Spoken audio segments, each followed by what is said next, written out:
தாவேக்காவும் பிஜேபியும் ட்ராமா பண்ணுறாங்க, நடிக்கிறாங்க, நாடகம். அதாவது ஜனநாயக படம் இப்போ வேண்டாம், நான் சொல்கிற நேரம் தம்பி விட நீ அதுவரை கோர்ட்டுக்கு போன மாதிரி நடிக்காங்க. எனக்கு அதான் நாட்டு மக்களுக்கு எல்லாருக்குமே தெரியும்.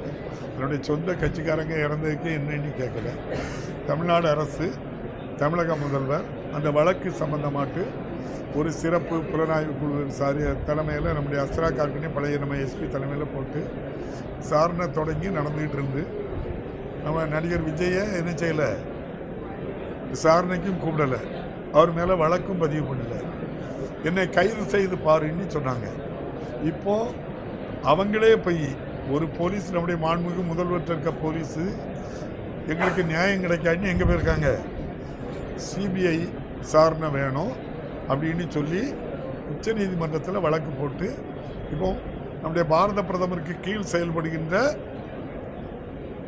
நம்ம சிபிஐ விசாரணை கேட்டிருக்காங்க. அவங்க நோட்டீஸ் அனுப்பியிருக்காங்க. போய் விசாரணைக்கு போயிட்டு தனி விமானத்தில் போயிட்டு வராங்க, வந்துக்கிட்டு இருக்காங்க. அப்போ ஒரு ஒரு நம்முடைய அந்த விசாரணை அமைப்பு வந்து தமிழ்நாடு போலீஸ், இதை நம்பாமல் பாரத பிரதமருடைய ஃபோர்ஸ் எங்களை விசாரிக்கணும்னு சொல்கிறாங்க.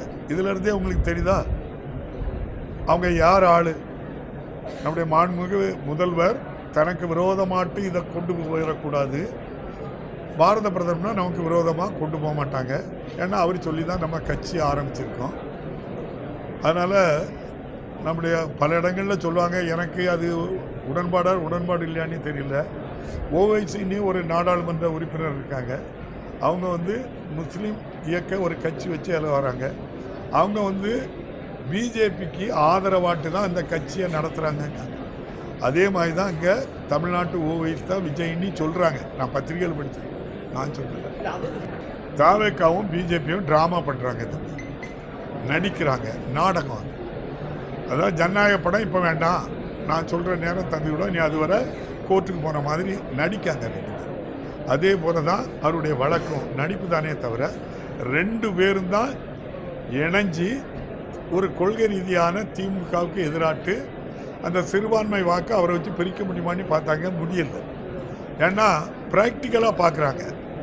ஒரு சம்பவம் மணிப்பூரில் நடக்கு, இதுவரை வாய் திறக்கலை. நம்முடைய மாண்புமிகு முதல்வர் உடனே அடுத்த நேரமே கண்டிக்கிறாங்க. தமிழ்நாட்டில் அப்படிப்பட்ட சம்பவம் நடக்க அனுமதிக்க மாட்டாங்க. நம்முடைய மாண்புமிகு ஒரு சிறு சம்பவம் நடந்தாலும் சட்டப்படி நடவடிக்கை எடுத்துக்கிறாங்க. அப்போ அதனால்தான் சட்டத்தின் ஆட்சி தமிழ்நாட்டில் நடக்கு. நிச்சயமாக